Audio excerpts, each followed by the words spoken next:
Good morning, students. Today our topic is cervical vertebrae. So you know very well there are 7 cervical vertebrae, out of which third to sixth are typical cervical vertebrae, and first, second, seventh are atypical cervical vertebrae. So first of all, we will discuss the features of typical cervical vertebrae. So this vertebra in my hand is the typical cervical vertebrae. This cervical vertebrae is small in size as compared to thoracic and lumbar vertebrae, and the typical cervical vertebrae can be easily identified by the presence of foramen transverse area. So these two are the foramina which are known as foramina transverse area or foramen transversarium. This is the characteristic feature of cervical vertebrae. So by seeing this foramen transversarium, the cervical vertebrae can be easily identified. Now coming to the general features of typical cervical vertebrae. You know very well every vertebra in your body has common features, which are the anterior mass of bone is called body, and rest of the part of vertebra is called vertebral arch. Vertebral arch include pedicle and lamina and 7 processes. We are discussing typical cervical vertebrae. The body of typical cervical vertebrae is small. It is broader from side to side. Now the superior surface of this vertebrae is concave from side to side with upward projecting lips. As you can see here, if you see from this side like this, you can easily see the upward projecting lips of superior surface of body of cervical vertebrae. These are upward projecting lips. The superior surface of cervical vertebrae is concave from side to side with upward projecting lips on each side. These are the upward projecting lips. Clear? Anterior margin of this body, as you can see here, the anterior margin of this body is beveled. Beveled means like a slope. So the anterior margin of body is slopy. It is beveled. Now coming to the inferior surface. Inferior surface of body of cervical vertebrae is concavo-convex. It is concave from before backward and convex from side to side. The anterior margin of inferior surface of body is projecting downwards. As you can see here, the inferior margin of the anterior margin of inferior surface of body is projecting downwards. It may hide the intervertebral disc. So the inferior surface is concavo-convex. It is concave before backwards, convex side to side. Anterior margin is projecting downwards. Now these were the features of body of cervical vertebrae. Now coming to the vertebral arch. Vertebral arch is having 3 main features. First is pedicle, lamina and 7 processes. This is the pedicle of cervical vertebrae.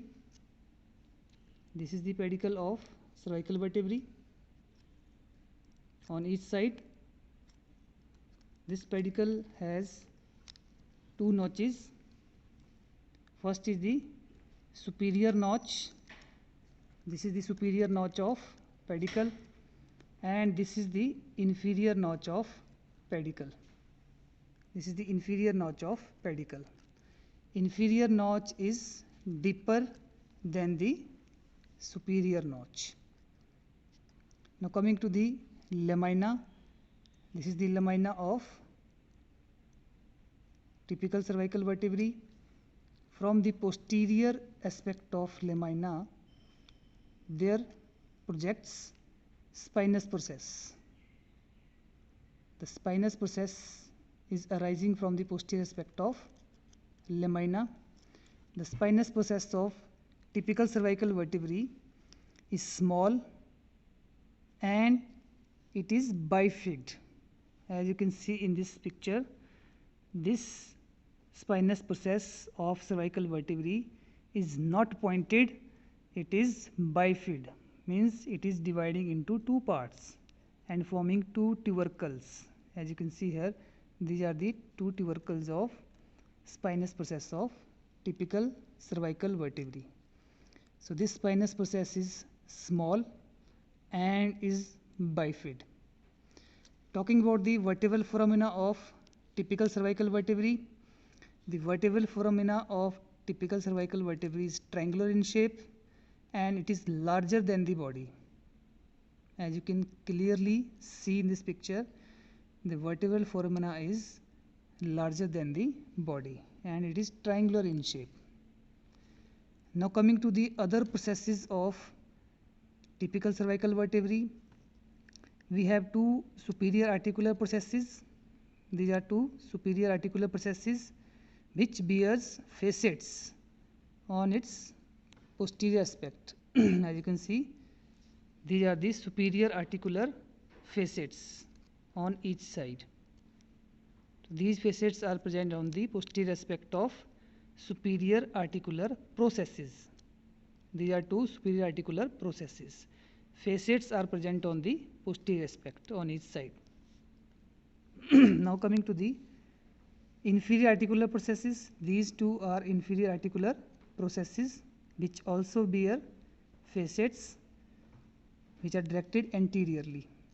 So these are the inferior articular facets on each side which are present on the anterior aspect of inferior articular processes. Now coming to the transverse processes, these two are transverse processes of cervical vertebrae. Now the transverse process of cervical vertebrae is pierced by a foramen. These are pierced by a foramen on each side. This foramen is called foramen transversarum. Foramen transversarum. This is the characteristic feature of cervical vertebrae. This foramen transversarum is only present in the cervical vertebrae, not in thoracic, not in lumbar vertebrae. So it is only present in cervical vertebrae. So this is the foramen transversarum. There are three structures passing through this foramen. First is vertebral artery, vertebral vein, and a branch from inferior cervical ganglion. So this is foramen transversarum. There are three structures passing through it. One is artery, one is vein, and one is nerve. Artery is vertebral artery, vein is vertebral vein, and nerve is a branch from inferior cervical ganglion. Three structures passing through it. Now if you see anterior aspect of foramen transversarum, there is a bony bar. This is called anterior root of transverse process. Similarly, here is the posterior root of transverse process. So transverse process has anterior root and posterior root. This is anterior root, this is posterior root. Now as you can see here, this anterior root ends in a tubercle.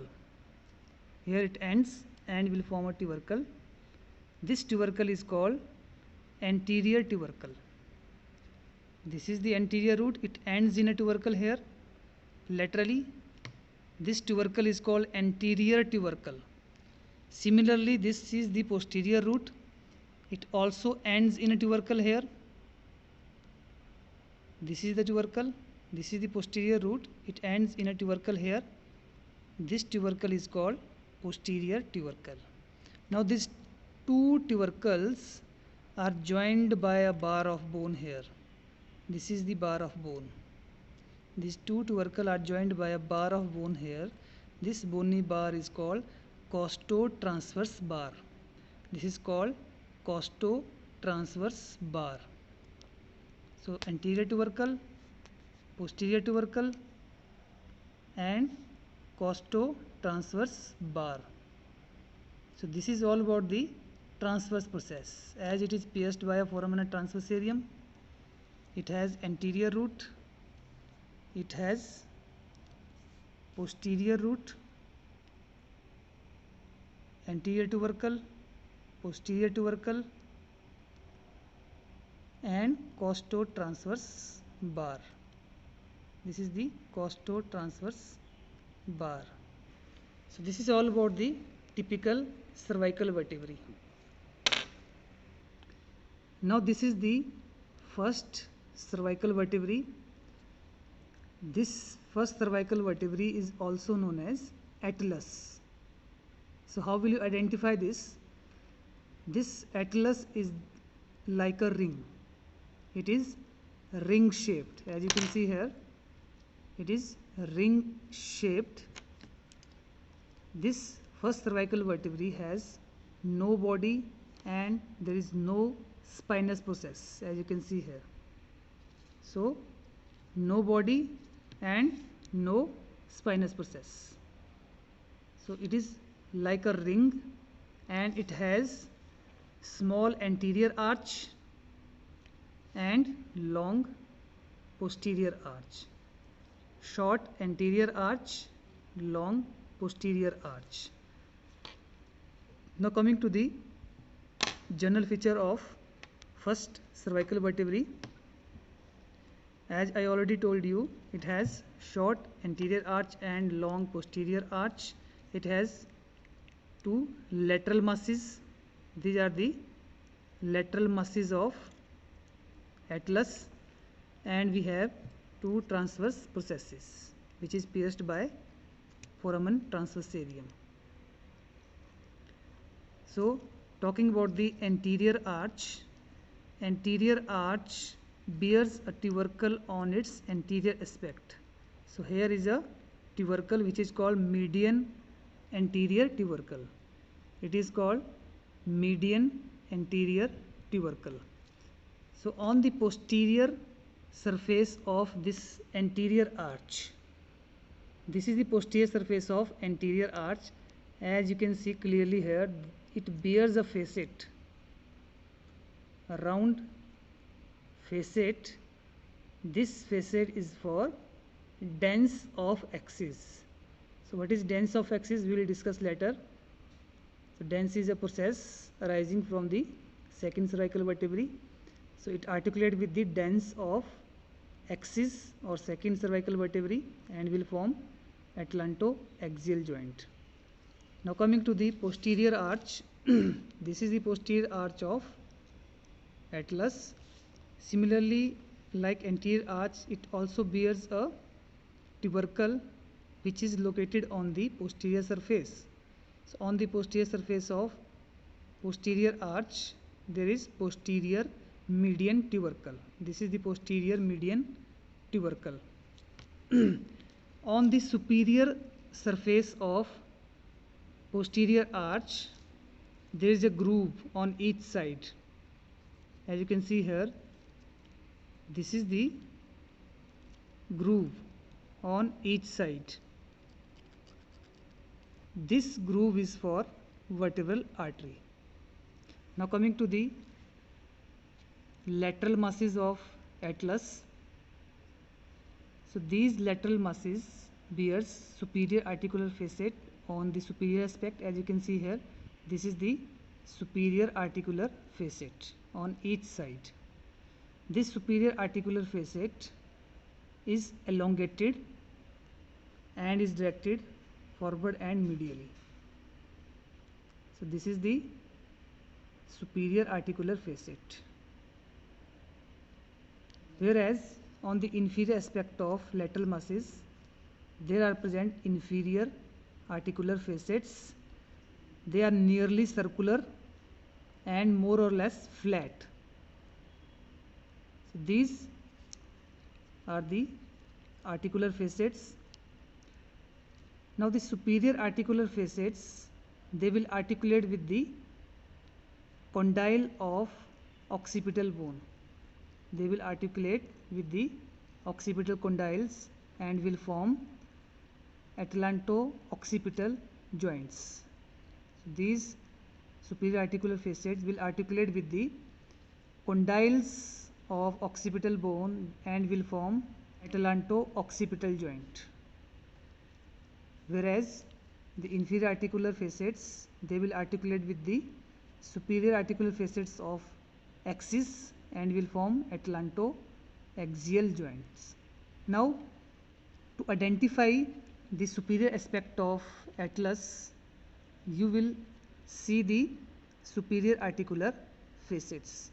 So these are elongated and directed medially, forward and medially. So the shape of these articular facets will tell you the superior aspect of atlas, along with the groove present on posterior arch. So this groove on posterior arch and elongated articular facets, they are present superiorly.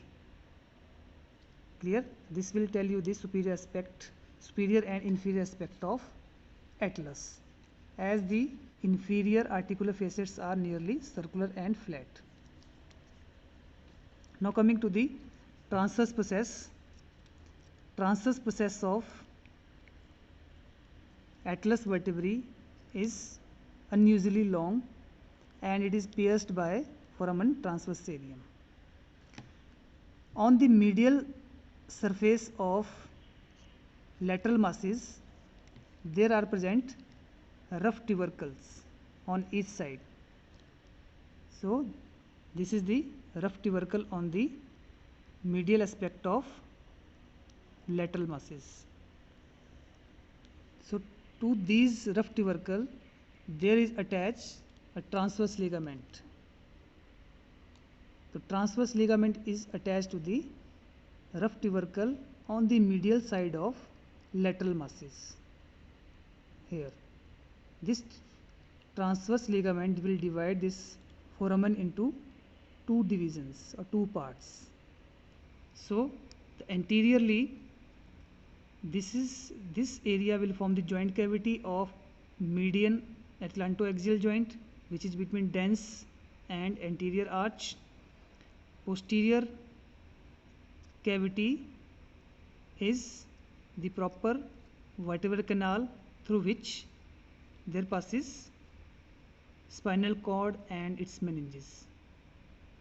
So this is all about the atlas or the first cervical vertebrae. Now coming to the second cervical vertebrae, it is also known as axis. So it is easily identified the presence of strong tooth-like projection which is projecting upward from the body. This is called odontoid process or dens. So this dens is projecting from the superior surface of body. This is the body of axis. Dens is projecting from the superior aspect of body.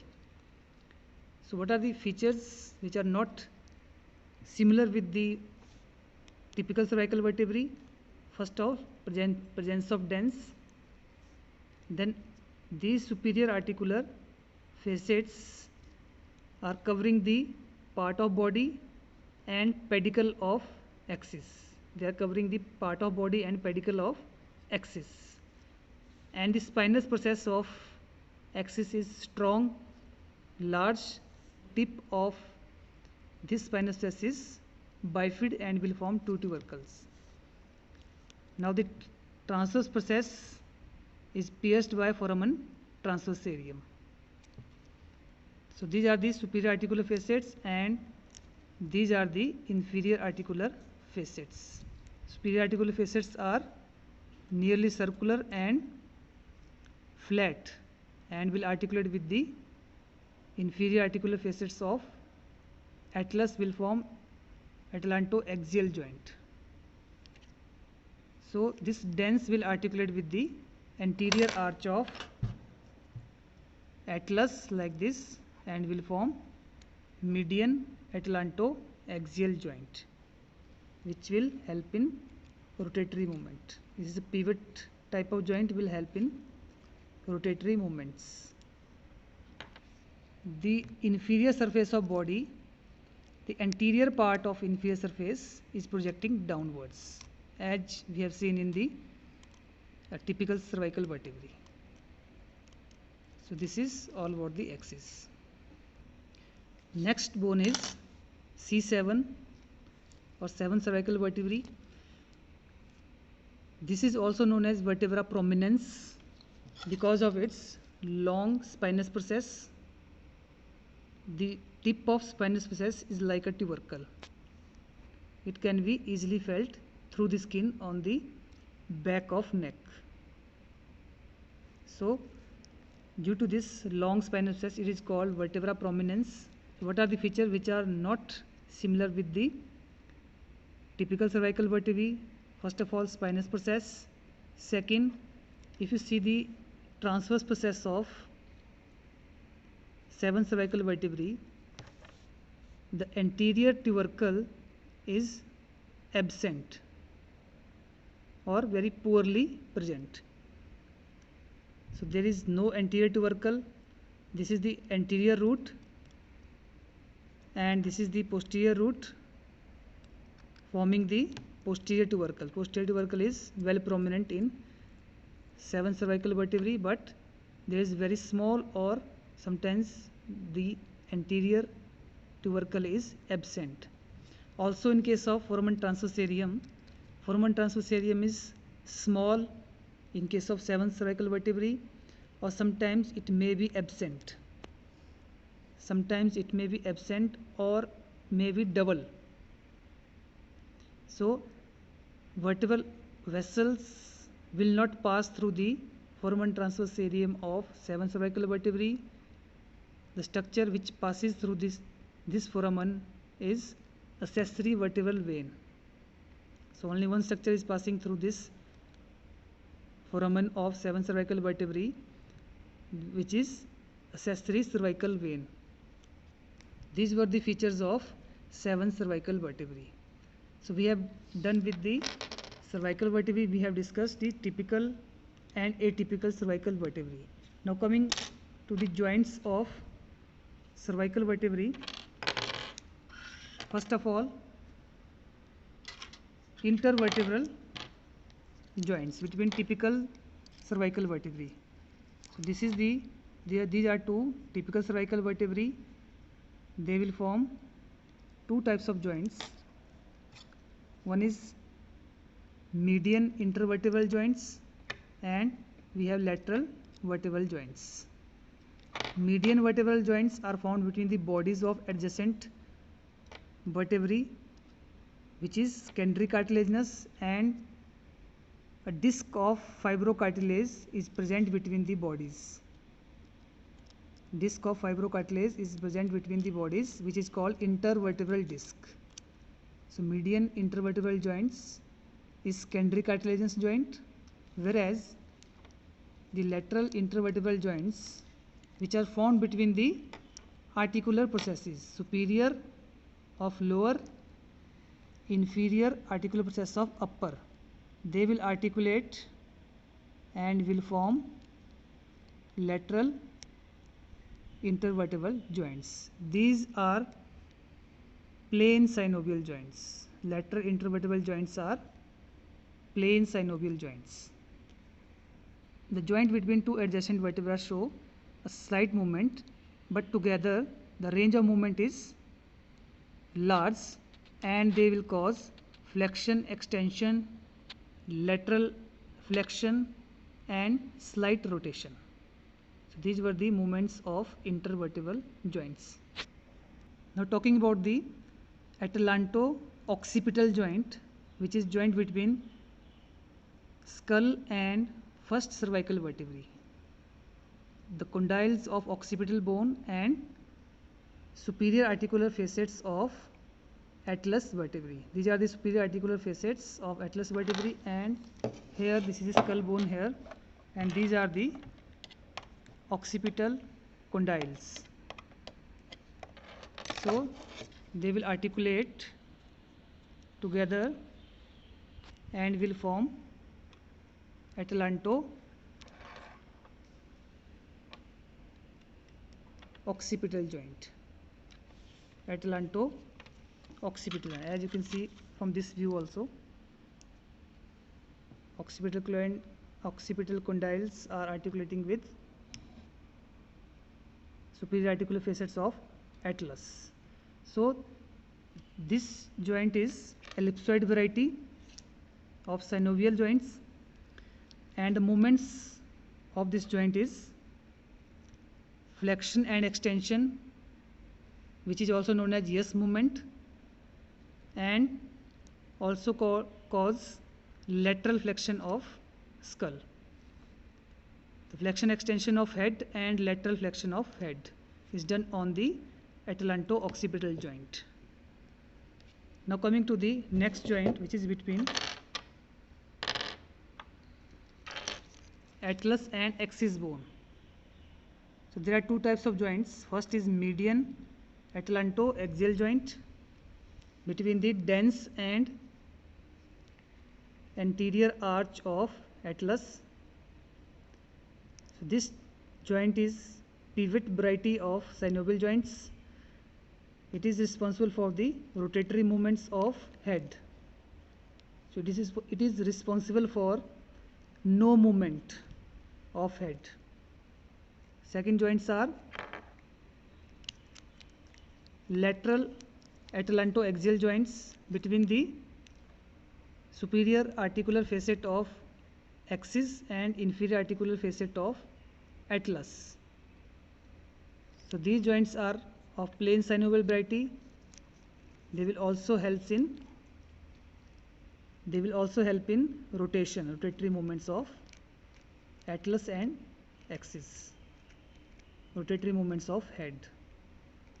So these were the joints of cervical region or the cervical vertebrae. This is all about the cervical vertebrae. Thank you so much.